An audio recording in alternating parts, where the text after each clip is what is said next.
Bir hojaga aytibdilar. Alloh o'g'limga bir tavfiq berib ibodatga kirdi.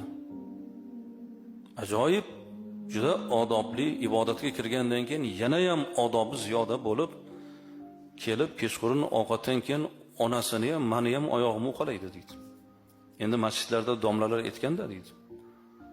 Keyin qarasam bir kuni deydilar, namoz o'qishi boshqacharoq. Mana shunday qo'lini ko'ksida qilib namoz o'qiyapti. Keyin o'g'lim, ilgari sen bunaqa namoz o'qimasding. Nega bunaqa o'qiyapsan? Domlalar birortasi bunaqa o'qimaydi-ku. Ada qo'yavering debdi. Namoz o'qiyapman-ku debdi. Keyin deydi, nasihatimni olmaydigan bola bo'ldi deydi. Oldin deydi, ko'chaga chiqsa duo bilan chiqmasa, duosiz chiqmasa deydi.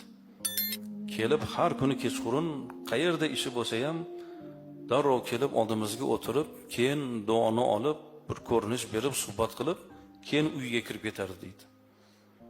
Ertalab bizadan so'ramasdan chiqib ketadigan bo'ldi, kechqurun kech kelib xabarni daragini bermaydigan bo'ldi. Bir gap aytsam, hop deb turib nazariga ilmaydigan bo'ldi. Akalari nasihat qilsa, akalariga ham quloq solmaydigan bo'ldi. Bilsam deydi, bu bir bemazhablarga qo'shilgan ekan qorga. Keyin aytibdi otalar, sen oldingi yo'lingga qaytmasang, yana shuna qilib yursang, men sendan noroziman debdi. Namoz o'qisang ham shunday, men sendan noroziman debdi.